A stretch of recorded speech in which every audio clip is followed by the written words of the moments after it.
আসসালামু আলাইকুম প্রিয় শিক্ষার্থী ভাই এবং বোনেরা, ম্যাথ কেয়ার ইউটিউব চ্যানেলের পক্ষ থেকে সকলকে আরও একবার স্বাগতম। চলে এলাম একটি নতুন টিউটোরিয়াল ভিডিও নিয়ে। আজকের ভিডিও টপিকস হচ্ছে, আমরা বিগত দুইটা ভিডিওতে বা টিউটোরিয়ালে যে দুইটা সূত্র শিখেছিলাম বা ব্যাখ্যা শিখেছিলাম, সে দুইটা সূত্রের সাহায্যে আমরা দুইটা সমস্যার সমাধান করার চেষ্টা করব। তো দেরি না করে শুরু করা যাক। আমাদের প্রথম সমস্যাটা হচ্ছে, কোনো সমবাহু ত্রিভুজের প্রত্যেক বাহুর দৈর্ঘ্য 1 সেন্টিমিটার বৃদ্ধি করলে বা 1 সেন্টিমিটার করে বৃদ্ধি করলে ক্ষেত্রফল 2√3 বর্গ সেন্টিমিটার বৃদ্ধি পায়।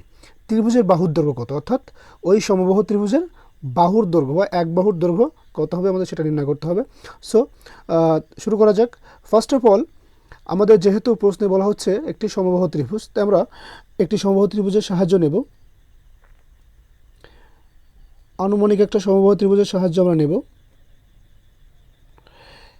ধরি এটা একটি সমবাহু ত্রিভুজ যার প্রত্যেকটা বাহুর দৈর্ঘ্য সে দেওয়া আছে এ সেন্টিমিটার। এখন এই ক্ষেত্রে দ্বিতীয় প্রশ্ন হচ্ছে যে প্রত্যেক বাহুর দৈর্ঘ্য, ওই নির্দিষ্ট ত্রিভুজের প্রত্যেক বাহুর দৈর্ঘ্য যদি 1 সেন্টিমিটার করে বৃদ্ধি করা হয়, অর্থাৎ আমি যদি আনুমানিক এটাকে 1 সেন্টিমিটার বৃদ্ধিজনিত কারণে যে ত্রিভুজ দাঁড়াবে সেটা নিশ্চয়ই আগের ত্রিভুজ অপেক্ষা কিছুটা হলেও বড় হবে, কারণ বাহুর দৈর্ঘ্য বৃদ্ধি পেয়েছে। আমরা সাথে সাথে দ্বিতীয় ত্রিভুজটা এঁকে নেব।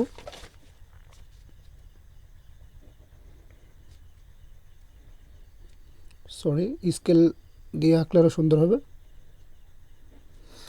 এখন আমরা এই দ্বিতীয় ত্রিভুজ, যেটা আমরা নতুন ত্রিভুজ পেয়েছি, এর প্রত্যেক বাহুর দৈর্ঘ্য আমরা ধরে নেব a+1, কারণ বাহুর দৈর্ঘ্য 1 সেন্টিমিটার করে বৃদ্ধি করা হয়েছে। তাহলে প্রথমত, যদি ত্রিভুজের প্রথম ত্রিভুজ যদি আমরা বলি, এর এক বাহুর দৈর্ঘ্য যদি a সেন্টিমিটার বা a একক হয়, সেক্ষেত্রে তার ক্ষেত্রফল হবে √3/4 × a²। আমরা এখন কাজ করা শুরু করব। যদি আমরা নাম দিই এটার a b c, এবং দ্বিতীয় যেটা নতুন ত্রিভুজ তৈরি হয়েছে তার নাম দেব আমরা ডি ই এবং এফ। আমাদের প্রথম ক্ষেত্রে যে সূত্র প্রয়োগ করব আমরা, প্রথম ত্রিভুজ এবিসি এর জন্য লিখব আমরা ত্রিভুজ এ বি সি এর জন্য, যেহেতু ত্রিভুজ এবিসি এটা একটি সমবাহু ত্রিভুজ, তো আমরা কী হবে, এর ক্ষেত্রফল কী হবে,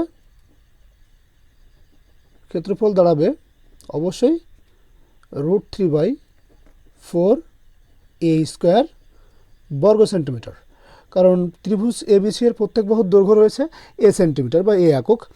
এখন দ্বিতীয় ক্ষেত্রে যখন নতুন ত্রিভুজ আমরা গঠন করেছি, তখন তার প্রত্যেক বাহুর দৈর্ঘ্য 1 সেন্টিমিটার করে বৃদ্ধি পেয়েছে। সেক্ষেত্রে আমরা লিখতে পারি আবার ত্রিভুজ ডি ই এফ এর ক্ষেত্রফল,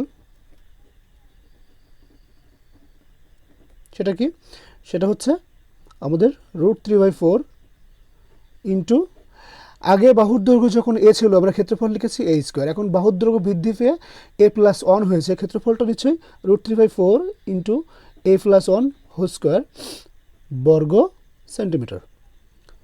এবার প্রশ্নে আমরা খেয়াল করে দেখতে পাচ্ছি যে যখন বাহুর দৈর্ঘ্য 1 সেন্টিমিটার বৃদ্ধি করবে বা বৃদ্ধি হবে, তখন ক্ষেত্রফলটা হয়ে যাবে 2√3 বর্গ সেন্টিমিটার।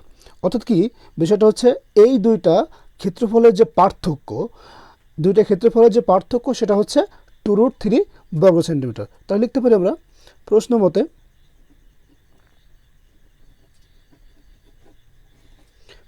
আমরা কি লিখব, যে √3/4 × a+1² মাইনাস √3/4 a² = 2√3, কারণ এই যে ক্ষেত্রফলটা বৃদ্ধি পেয়েছে এটা কিন্তু দুই ক্ষেত্রফলের পার্থক্য।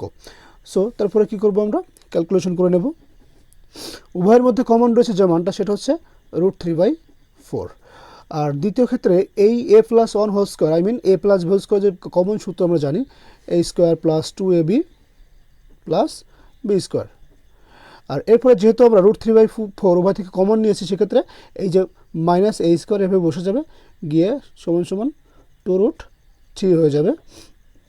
দেন আমরা যে কাজটা করব, এখান থেকে ক্যালকুলেশন কমপ্লিট করব। ক্যালকুলেশন কমপ্লিট করতে গেলে কী হবে, 2a+1 = 2√3 × 4 / √3।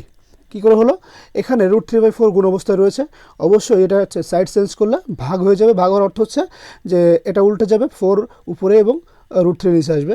কমন হিসাব প্রত্যেকে জানা আছে অবশ্যই। আমরা √3 ক্যান্সেল করব বা বাদ দেবো।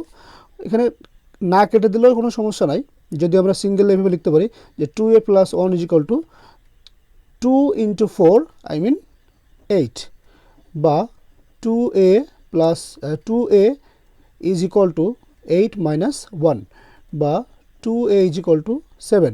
আমাদের প্রয়োজন ছিল যে ওই ত্রিভুজের এক বাহুর দৈর্ঘ্য কত হবে। তাহলে অবশ্যই আমরা যে কাজটা করব যে a = 7/2 = অবশ্যই 3.5 সেন্টিমিটার। অর্থাৎ আমি যে বিষয়টা দেখতে পাচ্ছি এখানে যে অবশেষে আমরা এই সমবাহু ত্রিভুজ, যেটা ত্রিভুজ ABC ছিল, ওই ত্রিভুজের এক বাহুর দৈর্ঘ্য দাঁড়াচ্ছে 3.5 সেন্টিমিটার। সো একটা সমস্যার সমাধান শেষ হয়ে গেল। আমরা এখন দ্বিতীয় সমস্যার জন্য প্রস্তুত হই। দ্বিতীয় সমস্যাটি আমরা লিখে রেখেছি, আমরা একটু প্রশ্নটা পড়ার চেষ্টা করব। দ্বিতীয় সমস্যা হচ্ছে এখানে যে একটি সমদ্বিবাহু ত্রিভুজের পরিসীমা 64 সেন্টিমিটার, ত্রিভুজটির ভূমির দৈর্ঘ্য 20 সেন্টিমিটার হলে ক্ষেত্রফল কত? এখানেও কিন্তু সেই ক্ষেত্রফলের প্রশ্নই করা হচ্ছে। তো ত্রিভুজের, এটা সমদ্বিবাহু ত্রিভুজের ক্ষেত্রফলের সূত্র আমরা গত ক্লাসে শিখেছি। সো আমরা সেটা প্রয়োগ করার এখানে চেষ্টা করব। তো যা হোক, আমরা সমাধান নির্ণয়ের প্রথম ধাপে অবশ্যই একটি সমদ্বিবাহু ত্রিভুজের সাহায্য নেব। সমদ্বিবাহু ত্রিভুজ যার এক জোড়া বাহু পরস্পর সমান।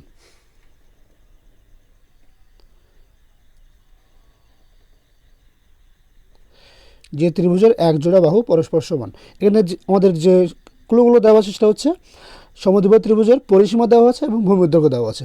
তো আমরা এটাকে যথারীতি নাম দেবো একটা ত্রিভুজ ABC। এই BC বাহুকে আমরা ভূমি ধরব, যার দৈর্ঘ্য অলরেডি 20 সেন্টিমিটার দেওয়া আছে। এর পরবর্তীতে আমাদের সমান সমান বাহুকে আমরা ধরে নেব a সেন্টিমিটার। দেন আমরা যে কাজটা করব, সূত্রের সাহায্যে এখানে আর একটা ক্লু দেওয়া আছে, ইম্পর্টেন্ট ক্লু, সেটা হচ্ছে সমদ্বিবাহু ত্রিভুজের পরিসীমা 64 সেন্টিমিটার। তো আমরা জানি ত্রিভুজের পরিসীমা হচ্ছে 3 বাহুর যোগফল। যেহেতু এটি সমদ্বিবাহু ত্রিভুজ, সেজন্য এর পরপর দুই বাহু সমান, পরস্পর বাহু দুটো সমান আছে। সুতরাং আমরা লিখতে পারি যে শর্ত মতে বা প্রশ্ন মতে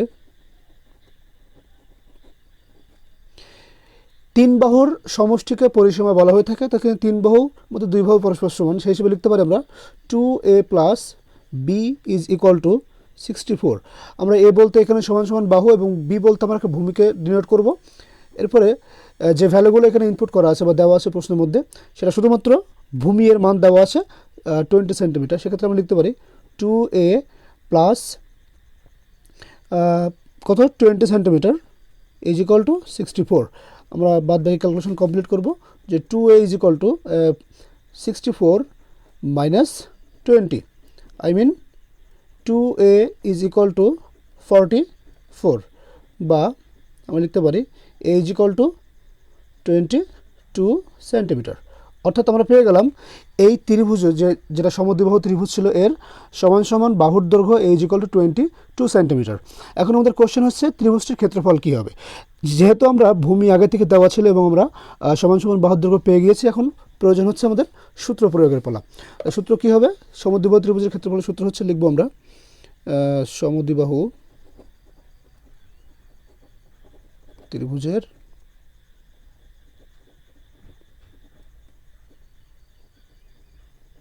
ক্ষেত্রফল সমান সমান, আমরা শিখেছি কি, b/4 √4 a² - b²। এখন আমরা প্রত্যেকটা ভ্যালু এখানে জানা আছে, আমরা ইনপুট করব। আমরা b এর মান আগে থেকে দেওয়া ছিল 20/4 √4 ইন্টু এর ভ্যালু পেয়েছি 22, তাহলে 22²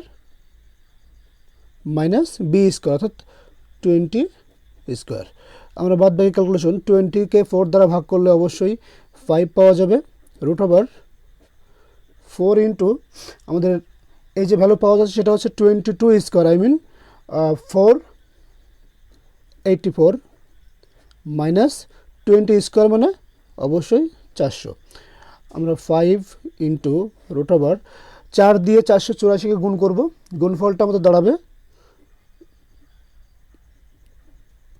36 - 400। কী করতে হবে? এই দুটো মাইনাস করতে হবে, বিয়োগফল দাঁড়াবে আমাদের 1536। এটাকে বর্গমূল করতে হবে। 1536কে বর্গমূলের সাহায্যে নির্ণয় করলে মান পাওয়া যাবে 39.19, রাইট সামথিং। দুইটা 5 দ্বারা গুণ করলে পাওয়া যাবে 195.95 বর্গ সেন্টিমিটার। যাতে সময় বেশি নষ্ট না হয় আমি এই ক্যালকুলেশনগুলো করে নিয়েছি। তোমরা অবশ্যই নিজ দায়িত্বে ক্যালকুলেশনগুলো কমপ্লিট করে নিবা। আর বুঝতে কোথাও অসুবিধা থাকলে অবশ্যই কমেন্টের মাধ্যমে জানাবে। আর পরবর্তী ভিডিওর জন্য অবশ্যই খুব দ্রুতই পরবর্তী ভিডিও পাবে এবং সেটা আরও গুরুত্বপূর্ণ হবে। আর আরও একটা গুরুত্বপূর্ণ বিষয় হচ্ছে এই যে দুইটা কোশ্চেন আমি সলভ করলাম, দুইটা সমস্যা সমাধান করলাম, এই 16.1 অর্থাৎ মাধ্যমিক যারা এসেছে পরীক্ষার্থী রয়েছে 16.1 এর জন্য এই দুইটা সমস্যা সবথেকে বেশি ইম্পর্ট্যান্ট। বিশেষ করে প্রথম যে সমস্যা আমরা সমাধান করলাম ওটা সবথেকে বেশি ইম্পর্ট্যান্ট। সো খুব মনোযোগ সহকারে আশা করি প্র্যাকটিস করবে। সবাই ভালো থাকবে এবং সুস্থ থাকবে। সকলের মঙ্গল কামনা করে আজকে এখানে শেষ করছি। আসসালামু আলাইকুম।